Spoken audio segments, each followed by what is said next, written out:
Hello everyone, it is Caitlin, and today we're going to go through the closet of costume, and we're going to pick out a couple dresses that kind of need some tweaks here and there, try to get my wardrobe together before we start having events again.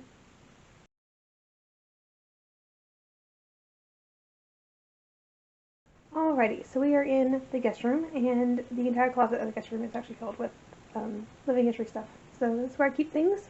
I just recently went through and marked all of my dresses. So every single dress right now, or most dresses, have a little yellow slip of paper on them, and that just tells me what I need to do to the dress if there's anything. So like my one 1870s dress doesn't actually need anything done to it. It's perfectly wearable the way it is. And most of these are wearable. So like the black dress we just finished, it's perfect. Like I can wear this. It's good. It has its own collar cuffs, everything. I just don't have the evening bodice made yet, so I made a note on here to make the evening bodice and to trim it, and then I need a tucker and undersleeves for it as well. So it's just kind of things like that. And so we're going to kind of start a new series on the channel of going through the closet and fixing things. So yeah, I think we're going to start at the end, so we don't need to do anything to the 1870s. But I have two 1865-ish dresses that kind of need some work done. So this one is my red dress, and then a green one. And so let me pull these out. Alright, so this is the first dress we're going to work on. It's a really fine striped taffeta in black and green, but it has really pretty, but it also has these really pretty raised dots that are embroidered on. This photograph was taken at Neil Cochran House for Austin Museum Day of 2019. First time I got to wear this dress, and I felt kind enough to take my picture in it because I don't usually get pictures of myself doing this type of thing. So overall, the dress is looking really good. It's just one or two things, so we'll talk about those in a minute. This is the next dress we're going to work on. This is one that's going to require quite a bit more work. This was actually taken at Leando. I don't even quite remember when, but it was at Leando. Undersleeves have been changed because those undersleeves really belong underneath that 1850s dress. And then we'll change collar and that sort of thing. A couple other things that need to be done. This dress also has an evening bodice. Here's the evening side of it. I wore this to the Texas Living History Association's conference, I think back in 2018 or 2017. Absolutely love this gown. It's one of my favorite dresses. Clearly I did not have a fitting corset back then, but the gown is really pretty, and I really like to be able to wear it again. I think I need to get some things done so I can actually start wearing the gown. This red dress was actually based off a dress in the Met. There's a British red silk gown that I copied nearly exactly. So the only things I changed was I changed up the design of the day bodice's trim just a little bit. I don't know why I did that. I think because it was easier than what the original had. And then the other thing I changed is that this belt that belongs with the evening gown, the original dress had very short, dangly things, I suppose. And but I didn't really like the look of that. So I went back to fashion plates, and I found some really pretty fashion plates that showed long, dangly bits. And so that's what I decided to do instead. But I will link pictures of the original dress that I copied down in the blog, so you can go down to the description and you can see that. But all that lace on the gown is Victorian. It's original. I don't think quite to the 1860s, but it is Maltese lace. I was so fortunate to find enough to go around the sleeves and the neckline. So that was really nice. I guess we can start taking a look at exactly what we need to do to fix this. Okay, so we got both the dresses out. So the green one is nearly perfect. All I need to do is add boning to the darts. So I just didn't add boning last time when I made the dress. So it just needs to be, I just need to take out a little bit of stitching here, sew a bone channel in there, slip some bones in there, and we can be done with that. The neckline is a bit wide, but not terribly so, and I don't have enough fabric to redo it, so it's going to have to stay as is. But it does have a collar. It's a stand-up one. It's not great, but it's it is. It has under sleeves, little lacy things. And it should have a handkerchief. Yes, it does. There's the pocket. Here's the handkerchief. And it should have skirt lifters already in it. So I checked all of that. So that one is good. Again, just the darts need to be boned, and that one can be done. This one, the red dress, has several things I need to do to it. So I need to kind of re-stitch the day bodice, because this is the very first dress I ever hand-stitched, and I actually did it at a conference. So I was wearing the evening gown to a conference, and I was stitching it 2 hours before I was supposed to be wearing it. I had, like, it was ridiculous. I didn't quite have my life together at that point in time, so that was interesting. But I didn't do a very good job, so I just did running stitches, and fairly big ones at that. And you can see there's parts where it's coming loose, and so I just need to go through and stitch it by machine. I did put the wrong kind of waistband on. For some reason I used like a polyester ribbon for the waistband, and so that needs to be taken out, and something decent needs to be put on that. I'm going to redo the collar and make it a non-stand-up collar, and it also needs undersleeves and a handkerchief. This one also does not have skirt lifters. I'm going to put skirt lifters in it. I'm looking at the card here. And I need to remake the pockets in polished cotton. So the pocket right now is made out of the fashion fabric.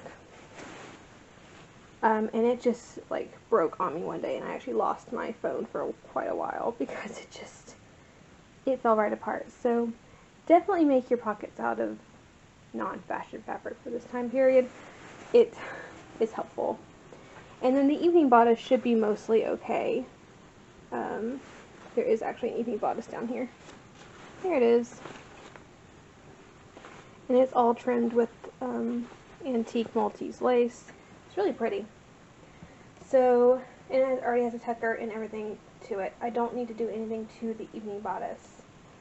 It'll just be that. And the other project I want to do is, let me go back to the closet. Alright, it's the other side of the closet. So, these are all my underpinnings in drawers. And so, like, every set, like, here's my 1830s ones, and I think these are my petticoats that are not hung up. So, like, I have a 1830s petticoats in here, I have a flannel petticoat in there, and then each set has its own drawer, basically. So I have, like, one set that has the chemise drawers, and one set of the chemise drawers and petticoats in here, and then they're all different down there, and I have shoes and stockings and stuff down there. Both my corsets over here, the wrapper I usually use, and then the rest of my petticoats. So these are all my early ones. Like, this is my 1830s ones, and then there's my corded petticoat. Well, my elliptical ones. So like 1865, 1866.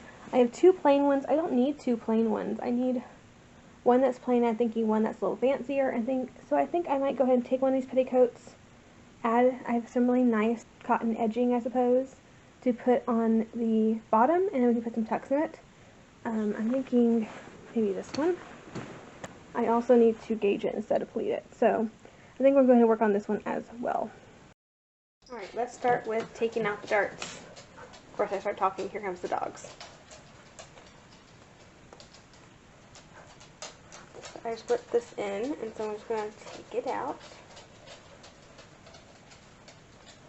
Okay, I hand stitch that in too, which makes it a little easier. Out and grab some thread, and I just have some steel boning I'm going to put in there today. I looked at the original, and both darts were boned on either side, so this is what we're going to do on this dress. Just going to stitch a little channel with the running stitch, because that's what the original did. Doesn't really need to be tiny stitches, it's just got to be secure. Go ahead and slide this in here.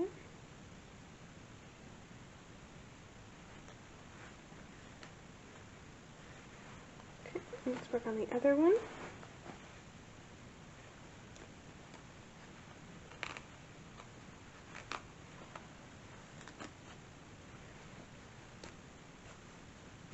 Okay, that one has boning yet. Let's go ahead and stitch this back on.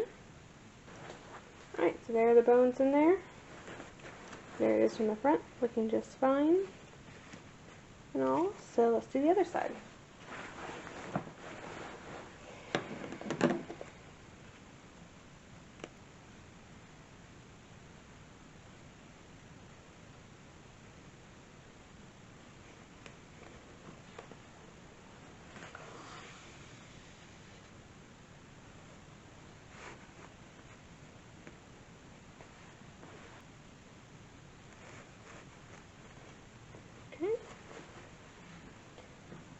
Alrighty, I have bones in the bodice, and there's this one and how it looks, which is just fine.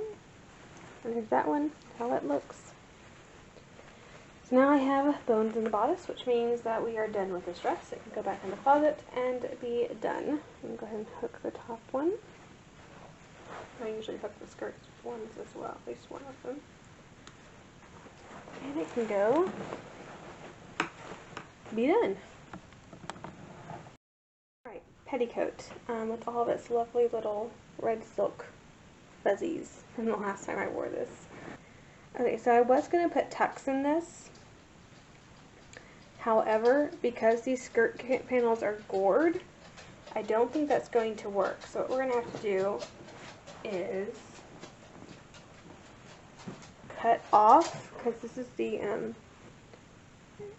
white work I was going to add on the bottom, and it's going to be about 3.5 inches, and this petticoat is exactly the length I need it to be, so I'm going to have to take off 3.5 inches.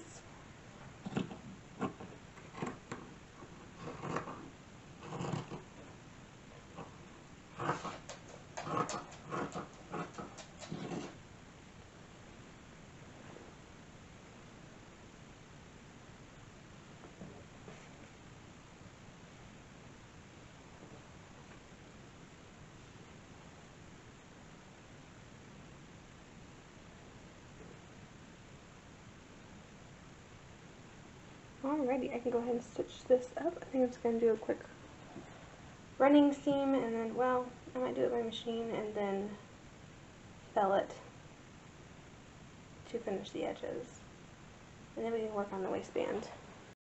Alrighty, so I have the edging all on, so that's nice. We can go ahead and cut out the waistband. And I'm hoping to use this exact same waistband again, because it already has a buttonhole worked on it.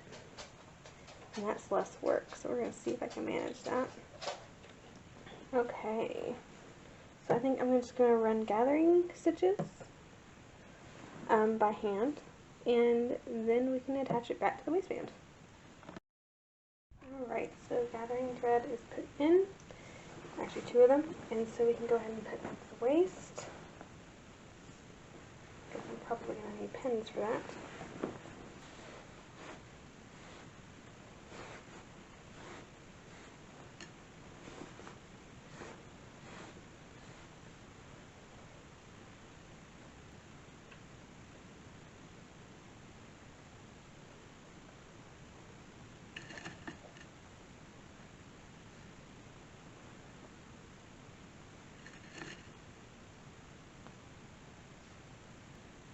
I'm going to stitch this up and then add the button back on, and we'll be done with the petticoat.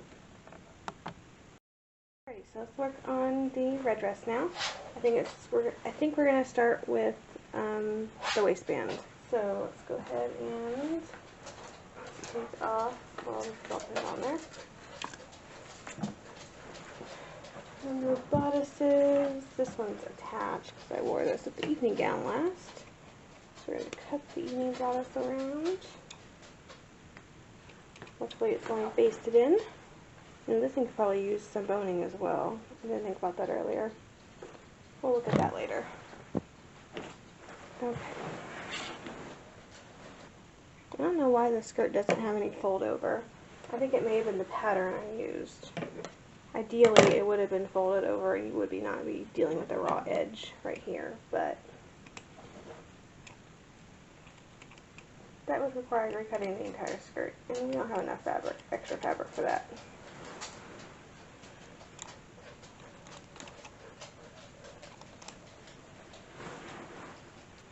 Now I have that done. I do need to work on this pocket as well. I'm thinking, because I need a watch pocket in this dress. I don't have one currently. thinking about using this fabric that was this pocket and making a wash bucket out of it.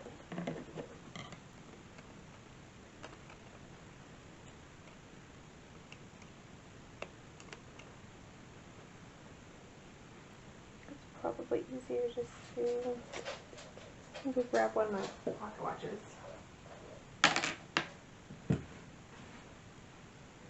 One deep.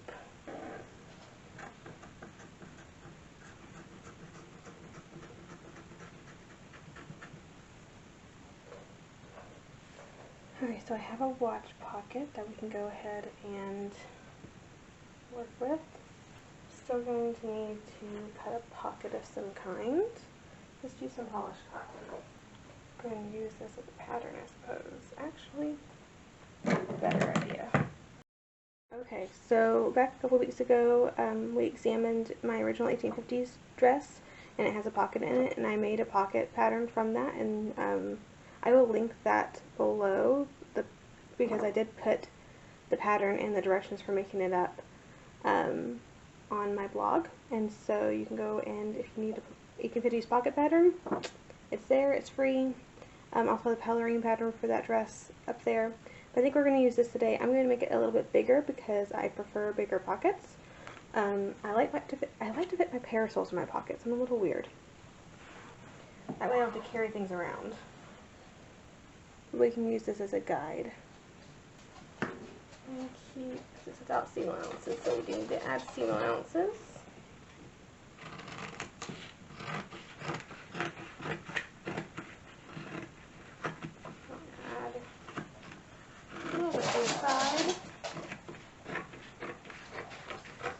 Probably a good bit to the bottom.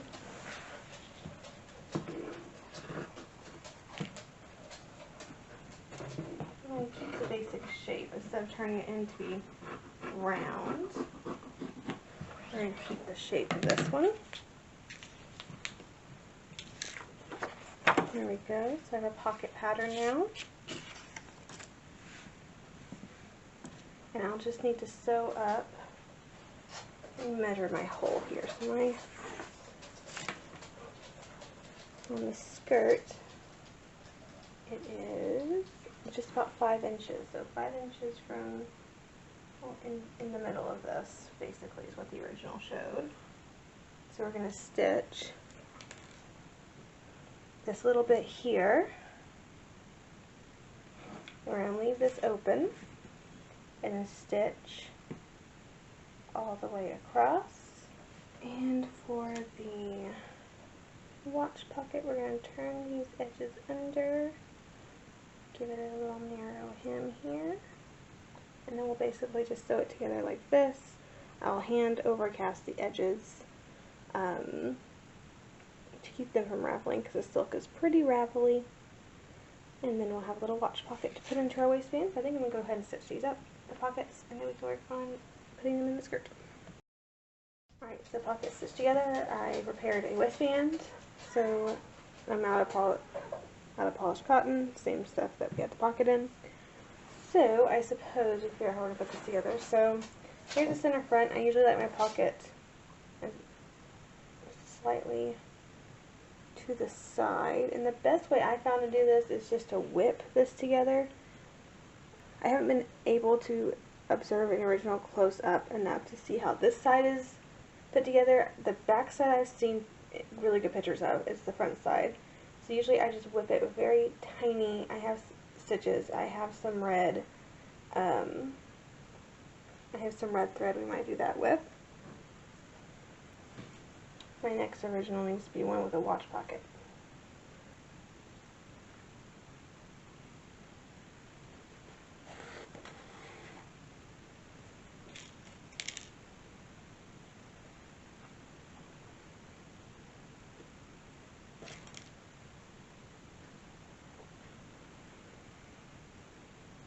Okay, there's our waistband put on. I'm going to go ahead and pin in the pocket as well.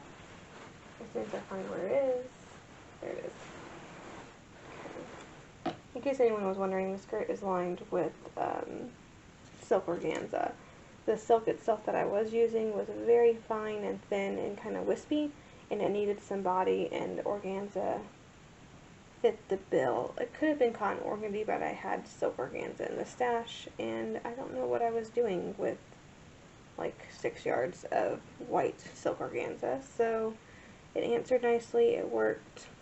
Really, it makes it really nice. It makes it sit nicely, more like a taffeta, even though the silk itself was a little thinner than I usually prefer to work with.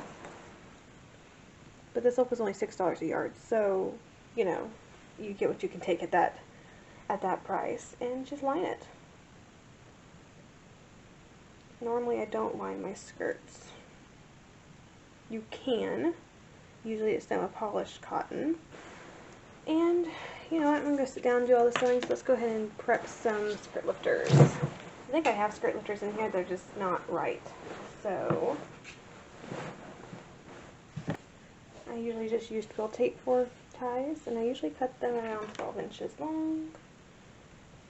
I have no idea how many lifters are in this skirt because it's elliptical. I know how many there are usually, but because the skirt's different than your typical early war dress, I don't remember how many I put in. I also mentioned while we're down here at the hem, usually you do this much more, you do stitches much smaller than this. This was made several years ago before I knew some things, but the facing is still working, and facings are meant to be expendable anyway, so whenever it gets worn out, I'll replace it, but I'm not going to waste time replacing it now, knowing that eventually it's going to get ratty, and I'm going to have to replace it anyway. I'll leave it like this, and then we'll fix it later. And also the hem of the skirt has black velvet at the very bottom, which was interesting because I actually nearly exactly copied an original for this dress. I made it like 1 or 2 minor changes. But when I looked at the hem, I thought I saw black hem braid, and so I bought black wool hem tape to bind the edge in. But then it happened to be a Met dress, and the Met has this really cool feature where you can like really zoom in. And when I zoomed in, I noticed it was actually velvet trim on the very hem, which I thought was very interesting. So I went ahead and did that. It's not a typical feature you see in dresses. You usually see hem tape, not velvet, but I did want to mention that since it's unusual. I don't want anyone to see something and think that's how it was done normally. It was just on this particular dress, that's what I was looking at, and so that's what I did.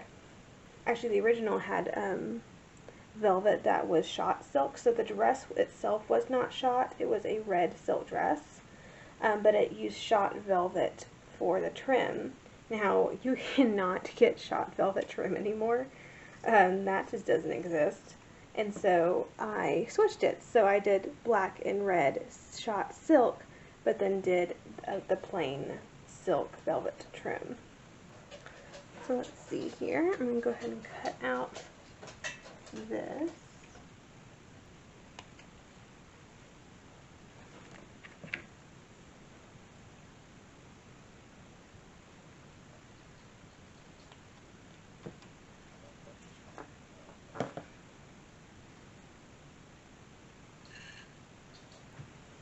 You want your skirt lifters like every 20 to like 30 inches. So they're pretty close together. And so how many sets you have depends on how wide your skirt is. A skirt that's under 30 inches wide, which is pretty narrow, would have, you know, fewer skirt lifters than, say, a 180-inch skirt. Alright, I think I got some sewing to do. Alright, last step on the skirt, we get to put in the hooks and eyes. There's our little watch pocket. And when it's worn, you shouldn't see it. It should look like that. And there it is on the back. So, yeah, let's go ahead and put in our hooks and eyes.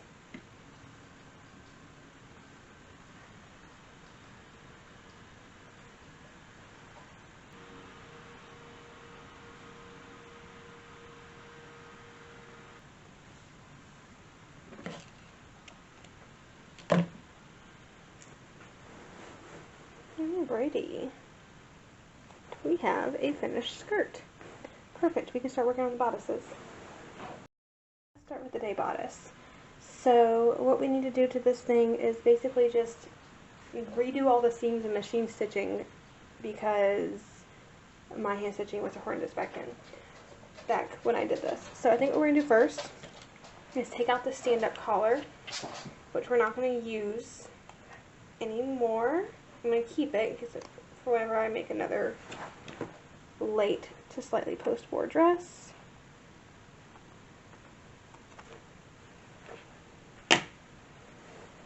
But we have another collar for this gown. I don't know why I bound this neck edge instead of piping it, but you do occasionally see that, so I'm going to leave it. We're going to take out the piping at the bottom, that way I have easy access to redo the darts, and we're going to add boning and that sort of thing. So let's do that next. I'm hoping to do this without disturbing like any of the trim, because I have like these little rosettes and such on that, and I'm trying to do all this without disturbing any of those. So I don't have, that's one less thing we'll have to do later on. And also these darts need to go up a little bit. I was looking at the picture of me in it, and it looks like they need to go up quite a bit. So we're going to work with that. Looks like this is like falling apart. So now we have the piping taken off. I'm going to go ahead and stitch all of this, all the seams by machine, fix the darts, and then we can come back and put boning in together. Okay, so now we get to put in the boning. The material is a little tight.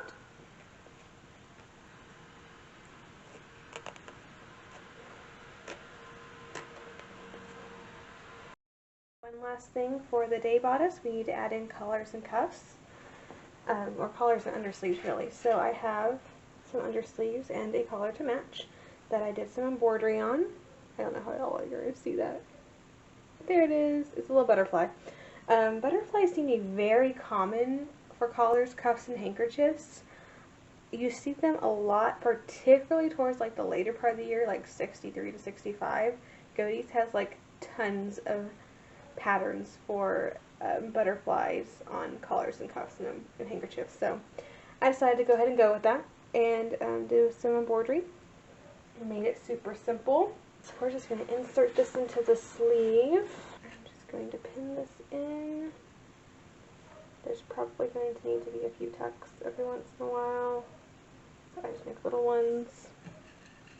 I got some trim here too, which makes it a little difficult to get exactly where I need things to be. And now we're going to lightly stitch that on.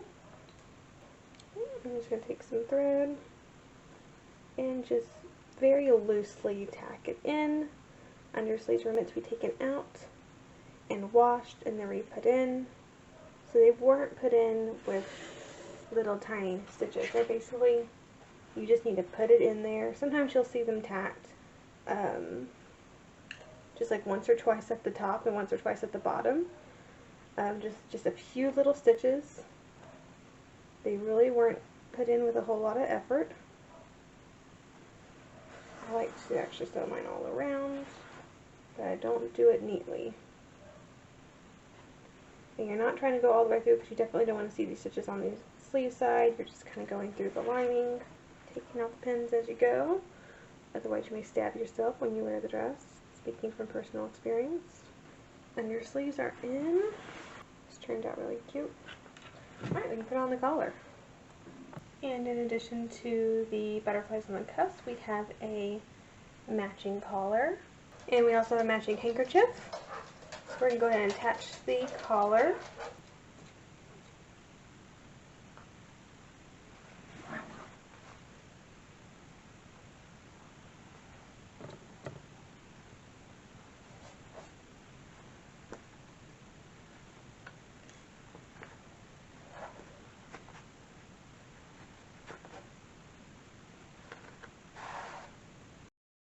Okay, so let's work on the evening gown. Essentially it's kind of basically what we did with the first gown, which is to take this out, do all these seams by machine, and then bone the darts. Only this one doesn't have any seams up here that need to be fixed. So it's a little less work. And we don't have to add a collar, cuffs, and handkerchiefs because this one already has a tucker. Alrighty, I will see you when we're ready to bone the darts. Alrighty, let's put some bones in.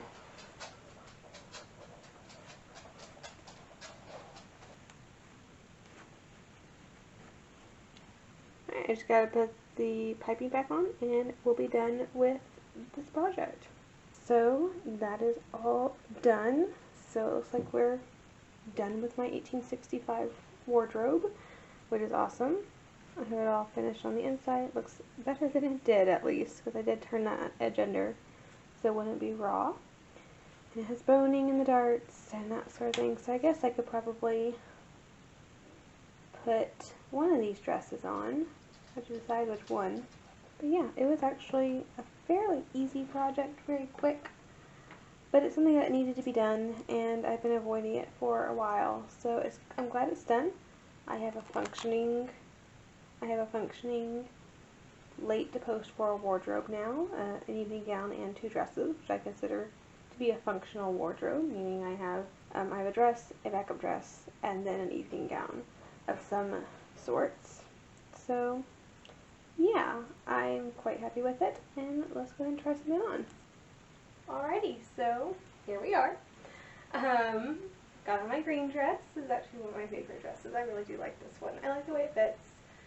It definitely fits a little bit better now that there's bones in there. And I kind of accessorized it out a little bit. I do not have my period hair today. I just kind of threw it back in a bun, but it's not, you know, perfect. It's just wadded out there. It's not really dressed. And then I put on a belt. It's just a black velvet ribbon, and I have a belt buckle by Beth Miller Hall. Beth Miller Hall also did my brooch here, which is coming undone. There we go. It's actually my newest brooch, so I haven't really gotten a chance to wear it, which is why I wanted to put it on today. And then little grape cluster earrings from Etsy. So yeah, this ensemble is done. I'm actually wearing the petticoat we did together as well, but y'all can't see because it's really far down here, but it's here. So yeah, I have 2 fully functioning dresses now for 1865, which is awesome. The red dress looks really great. I was kind of having a hard time deciding which dress I wanted to put on, but ended up going with this one.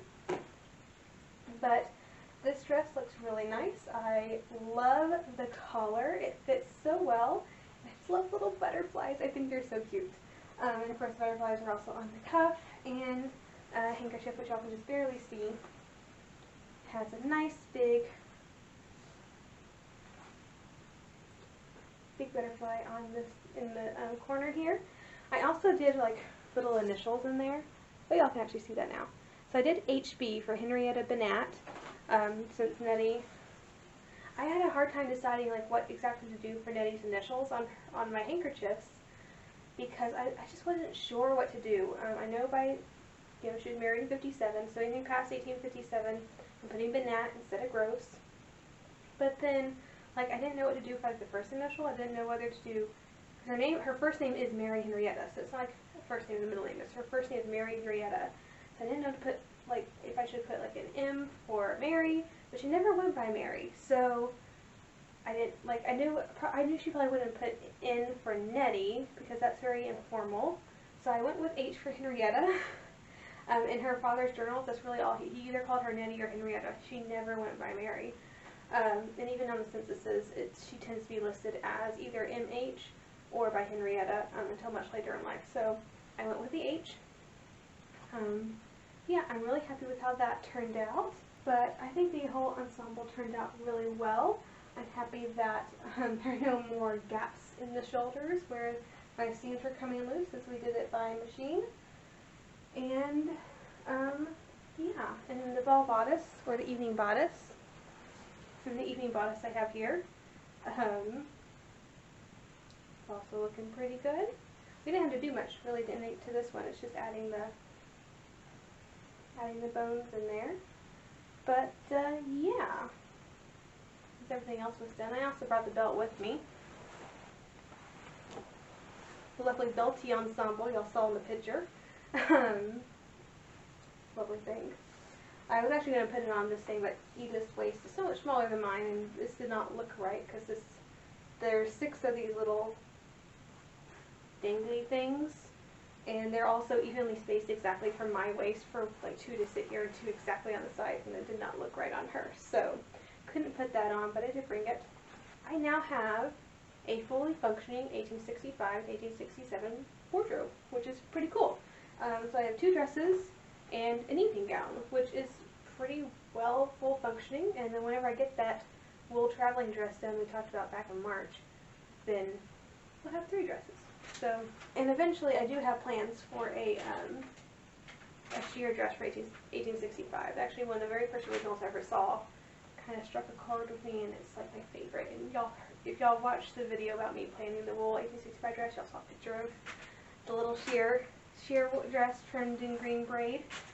So maybe eventually we'll get to that too. That would be a very nice project to get to. But as of right now, I'm very happy with my late to post-war wardrobe. I think for what I do, mostly in-house stuff, I think 2 silk dresses is very nice.